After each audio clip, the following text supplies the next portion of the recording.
전도서 5장 8절에서 20절까지 함께 봉독하겠습니다. 너는 어느 지방에서든지 빈민을 학대하는 것과 정의와 공의를 짓밟는 것을 볼지라도 그것을 이상히 여기지 말라. 높은 자는 더 높은 자가 감찰하고 또 그들보다 더 높은 자들도 있음이니라. 땅의 소산물은 모든 사람을 위하여 있나니 왕도 밭의 소산을 받느니라. 은을 사랑하는 자는 은으로 만족하지 못하고 풍요를 사랑하는 자는 소득으로 만족하지 아니하나니 이것도 헛되도다. 재산이 많아지면 먹는 자들도 많아지나니 그 소유주들은 눈으로 보는 것 외에 무엇이 유익하랴. 노동자는 먹는 것이 많든지 적든지 잠을 달게 자거니와 부자는 그 부요함 때문에 자지 못하느니라. 내가 해 아래에서 큰 패단이 되는 일이 있는 것을 보았나니 곧 소유주가 재물을 자기에게 해가 되도록 소유하는 것이라. 그 재물이 재난을 당할 때에 없어지나니 많은 아들을 낳았으나 그 손에 아무것도 없느니라. 그가 모태에서 벌거벗고 나왔은즉 그가 나온 대로 돌아가고 수고하여 얻은 것을 아무것도 자기 손에 가지고 가지 못하리니 이것도 큰 불행이라. 어떻게 왔든지 그대로 가리니 바람을 잡는 수고가 그에게 무엇이 유익하랴. 일평생을 어두운 데에서 먹으며 많은 근심과 질병과 분노가 그에게 있느니라. 사람이 하나님께서 그에게 주신 바 그 일평생에 먹고 마시며 해 아래서 하는 모든 수고 중에서 낙을 보는 것이 선하고 아름다움을 내가 보았나니 그것이 그의 몫이로다. 또한 어떤 사람에게든지 하나님이 재물과 부여를 그에게 주사 능히 누리게 하시며 제 몫을 받아 수고함으로 즐거워하게 하신 것은 하나님의 선물이라. 그는 자기의 생명의 날을 깊이 생각하지 아니하리니 그는 하나님이 그의 마음에 기뻐하는 것으로 응답하심이라. 아멘. 여전히 오늘 지혜자는 하나님과 인간의 사이에서 인간이 어떻게 처신해야 하고 인간이 어떻게 응답해야 하는가에 관해서, 그리고 하나님이 주신 재물과 세상이 준 재물이 어떻게 다른가, 그 하나님께서 주시는 복의 차이가 무엇인가에 대해서 아주 일목요연하게 우리의 가슴을 파고들고 있습니다. 어느 나라든지 요즘 같은 거야 그것이 불가능하겠습니다만 어느 때든지 농민 위에 지주 있고 지주 위에 관리 있고 관리 위에 원님 있고 원님 위에 또 누가 있고 마침내 왕까지 있어서 늘 옛날 사회는 농경이 중심이 됐던 옛날 사회는 농민들이 수탈의 대상이었습니다. 하물며 지금 이 지혜서가 기록되고 있는 이 시절에 거의 추산업이 농업이었죠. 양을 키우고 그 다음에 들에서 밭에서 일하는 농업이었습니다. 그러니 돈을 뺐을 때가, 착취할 때가 농민밖에 없습니다. 장사하는 사람들은 장사를 해서 장사에 필요한 사람들에게 뇌물을 바치는 구조는 가능했지만 모든 관리들이 범관리적으로 착취할 수 있는 것은 농민밖에 없었다고요.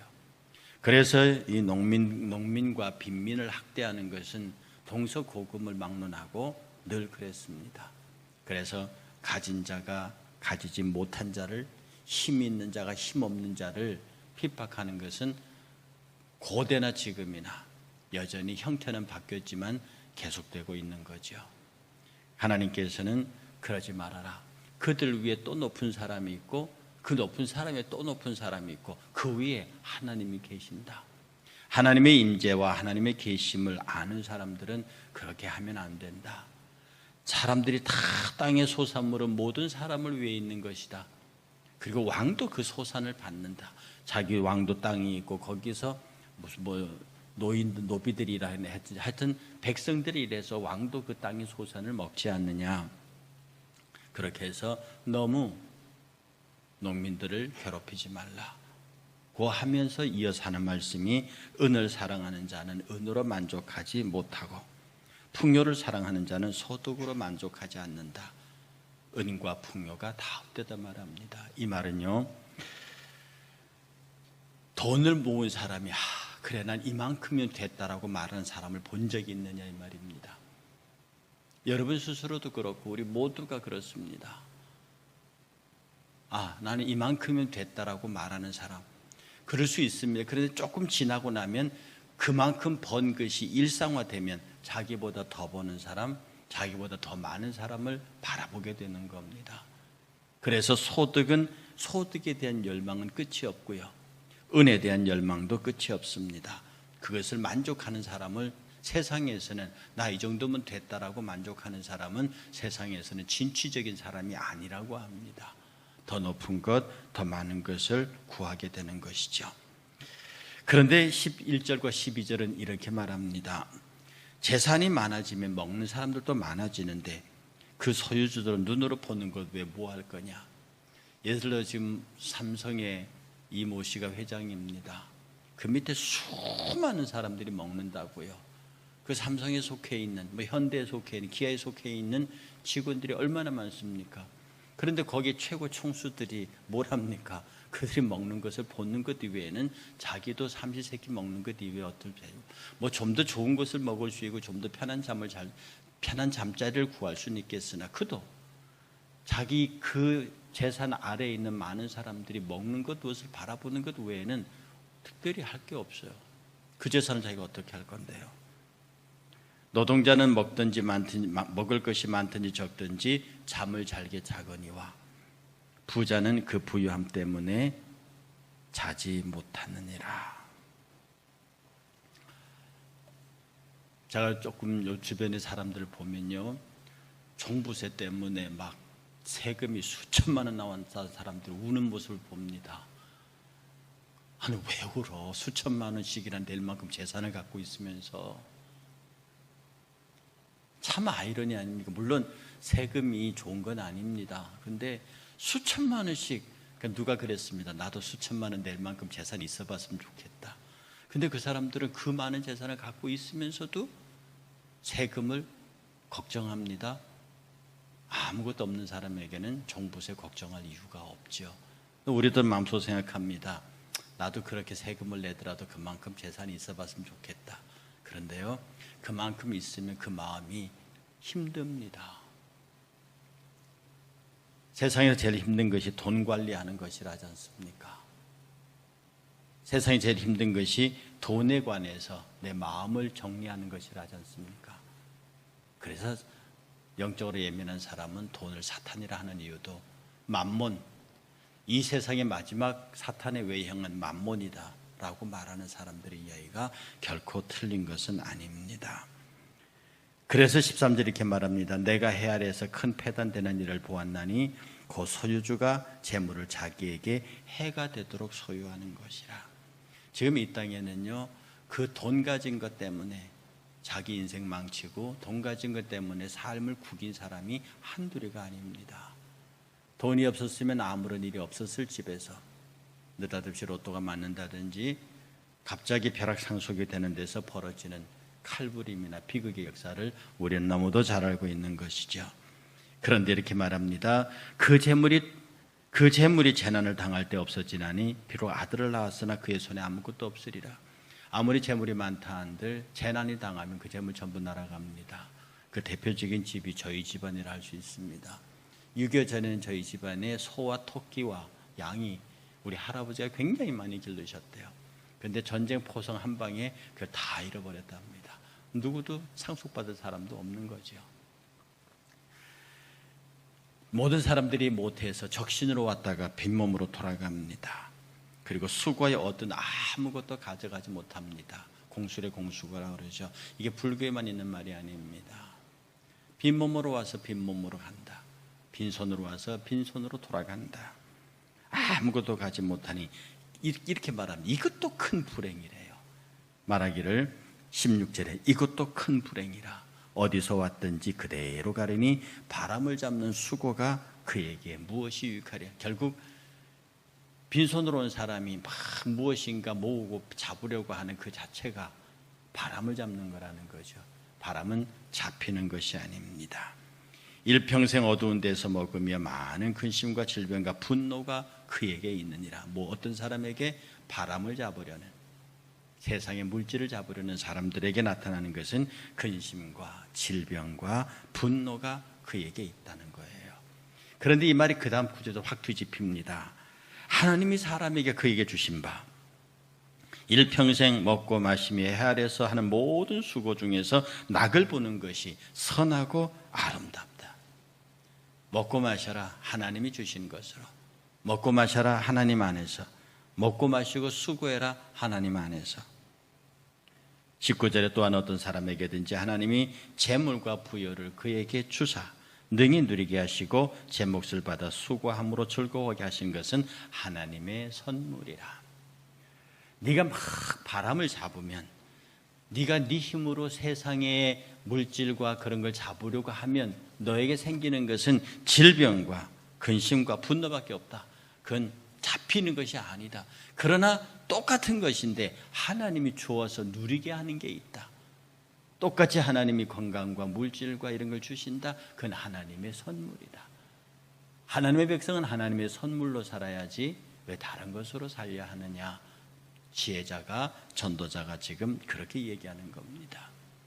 여러분, 저기 기억하시겠습니까? 하도 오래된 처음에요. 여러분이 혹시 그 줄리아 로버츠라고 하는 배우를 아십니까? 저는 영화 배우 잘 모르는데 제가 어떤 책을 읽다 보니까 이런 옛날 사람이 쓴 책이 하나 있습니다. 옛날에 줄리아 로버츠가 부인들이라는 영화에 출연했대요. 그때 영화의 개런티가 당시로 96억이었답니다. 지금부터 한 30년 전에 96억이니까 그건 어마어마한 돈이에요. 한 20년 전에 96억이니까 어마어마한 돈이에요. 그리고 그 사람과 함께 출연했던 맥라이언이 1천만 달러, 약 80억을 받았대요. 1천만 달러. 지금 계산하면 뭐예요? 130억이죠. 이 필자가 이렇게 써놨습니다. 그 사람이 속으로 이렇게 글을 쓰면서 물은 거예요. 도대체 그 사람들은 어떻게 생겼을까? 어떻게 생겼길래 한 번 출연할 때마다 1200만 달러, 지금 환율로 계산하면 거의 한 160억 이렇게 나옵니다. 어떻게 생겼길래 이렇게 많은 돈을 받을까? 그 다음에 같은 동료들이 얼마나 그와 비슷한 수준에 있으면서 그만큼 못 받는 다른 배우들이 얼마나 절망할까? 그 다음에 세 번째, 그 사람이 그 돈을 다 어디다 쓸까? 그리고 네 번째 질문이 재밌습니다. 도대체 그만큼 돈을 주고 영화 만드는 사람의 머리가 비지 않았는가? 저는 이 네 가지 질문들이요. 그래. 그 1200만 달러, 1000만 달러, 이렇게 엄청난 막 160억, 130억 그렇게 개런티를 받으면서 영화를 찍는다. 그 사람들이 그 돈을 다 어디 쓸까? 그리고 그 돈을 지키기 위해서 얼마나 많이 수고하고 애쓸까? 근데 반면에 여러분, 저기 유명한 권투 선수 조지 포먼 아시죠? 권투 선수요. 알리아우다하고 싸웠던. 근데 그 조지 포먼이 이 텍사스 지역의 그리스도교회 목사입니다. 우리와 같은 교단이에요. 조지 포먼이 그리스도교회 목사가 됐는데요. 45세 때 목사하면서 링 위에 다시 올라간 적이 있습니다. 그때 25살 연하 마이크 모리하고 싸웠는데요. 그 목사님이 그 경기 나가기 전주에 설교 제목이 오른뺨을 때리면 왼뺨을 대라는 말씀으로 굉장히 성도들에게 은혜를 끼쳤대요. 그리고 그 다음 그 주에 설교한 그 주에 올라가서 20살 연하와 권투 시합을 벌여서 실컷 두들겨 패서 10회 만에 KO를 시켜버렸습니다. 근데 문제는 뭐냐면 KO가 딱 끝나고 링에 돌아가서 감사기도 했다는 기도하는 장면이 카메라 앵글에 잡혔습니다. 그러니까 교인들이요, 어떻게 25살 연하를 두들겨 패고 그렇게 기도하실 수 있습니까? 무슨 기도하셨습니까? 라고 물었더니 포먼 목사님이 하는 말이 하나님의 은혜로 승리하게 해주셔서 감사합니다. 그렇게 기도했대요. 그래서 사람들이 어떻게 목사님이 그럴 수 있습니까? 그랬더니 내가 이 게임을 한, 이것은 게임입니다. 게임을 한 것은 내가 하나님의 일을 할 곳이 있습니다. 그리고 그가 그때 받은 개런티로 그가 했던 일이 부루 청소년 돕는 재단 세우는데 그 전액을 전부 다 썼답니다. 제가 두 사건을 이렇게 비교하면서요, 누구는 1200억, 누구는 1300, 천억만 달러, 1,000만 달러를 받아서 어디에 썼을까라고 캐션 마크가 붙는데, 조지 포먼 목사님은 그 경기를 통해서 받은 개런티 전액을 불우 청소년을 위한 재단을 쓰는 데 썼다. 우리 참 멋있게 살아야 한다는 생각을 합니다. 많은 돈을 벌어서 뭘 만들어서 자식들에게 물려주는 것, 어쩌면 그게 부모의 도리이긴 하겠습니다만, 그냥 자식들이 다른 자식들과 비교해서, 내가 재산이 많을 때 다른 자식들과 비교해서 꿀리지 않을 정도로 맞춰주면 되지 않겠는가. 제 표현으로 그 시대 보통 사람들의 보통 수준으로, 그 다음은 자기가 노력해서, 그것도 못해주는 부모가 많은데, 그리고 나머지 것은 하나님의 나라와 그의 영광을 위하여, 정말로 어떻게 버느냐보다 어떻게 쓰느냐가 더 중요하다는데, 오늘 이 땅의 그리스도인들이요, 해 아래서 하나님이 주시는 것, 해 아래서 내가 바람 잡으려고 하는 거냐? 내가 해 아래서 바람 잡으려고 하면 내게 얻는 것은 질병과 분노와 근심뿐이다. 그러나 하나님이 주시는 것은 낙을 누리는 것이다.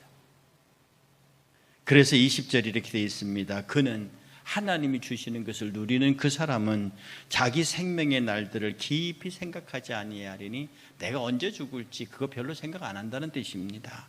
이는 하나님이 그의 마음에 기뻐하시는 것으로 응답함이라. 하나님, 근데 이 말이 조금 어렵죠. 이 말을 제가 여러 가지 합쳐서 이렇게 풀었습니다. 이렇게 생각하면 더 쉽습니다. 인생은 그의 생명의 날수가 많지 못함을 기억해야 하며, 또한 하나님께서 인생의 마음의 기쁨을 위하여 그로 하여금 일하게 하신다는 것도 기억해야 한다. 하나님께서 너의 생명의 날수가 많지 않다. 강건해야 80이다. 사람이 70이요 강건해야 80인데 그 생명의 날수가 많지 않다는 걸 기억해야 한다. 그리고 하나님께서 나의 마음, 나와 여러분들의 마음의 기쁨을 위하여 우리로 하여금 일하게 하신다. 우리로 하여금 돈을 벌게 하신다는 것, 우리로 하여금 먹고 마시게 한다는 겁니다. 우리로 하여금 낙을 누리게 한다는 것이죠. 하나님께서 인생의 마음의 기쁨을 위하여 우리로 일하게 하십니다. 여러분이 작은 일을 하든 큰 일을 하든 중요한 일을 하든 소소한 일을 하든 하나님께서 우리에게 마음의 기쁨을 위하여 일하게 하시고, 그 마음의 기쁨이 있으니 내가 입고 먹고 마시는 것, 그리고 그것을 위하여 벌어들인 수익들 전부가 다 하나님이 주신 선물이 되고 감사하고, 그리고 그것을 가진 사람들은 우리는 이것을 어떻게 쓸까라고 생각을 한다는 거죠. 사랑하는 성도 여러분, 오늘 하루도 여러분 열심히 이 새벽 늘 축복합니다만 이 새벽 제단을 지킬 수 있는 것이 너무 아름답습니다. 골프 치는 사람들이 그래요. 나이 들어서 골프를 칠 수 있다. 건강하다는 뜻입니다. 돈이 있다는 뜻입니다. 시간이 있다는 뜻입니다. 그래 그들은 스스로 골프를 치면서 말하기를 우리는 말년이 복된 사람이다. 이렇게 얘기를 한답니다. 저는 새벽자단을 지키는 분들에게 말합니다. 여러분이 새벽자단을 지킬 수 있는 건강이 있습니다. 새벽자단을 사모하는 신앙이 있습니다. 그리고 새벽자단을 지킬 수 있는 마음이 있습니다. 이 얼마나 무엇에 비견할 수 있는 하나님께서 이런 일들을 통해서 우리로 하여금 생을 누리게 하시는 겁니다. 사랑하는 성도 여러분들의 삶 속에서요, 정말 바람 잡는 삶이 아니고요, 그래서 질병과 분노와 근심을 얻는 삶이 아니고요, 하나님이 주시는 것으로 누리고 그 주시는 것을 여러 사람들과 나누는 참 복된, 그리고 나누어 줄 것이 많은 복된 우리 성도님 되시기를 주의 이름으로 축복합니다.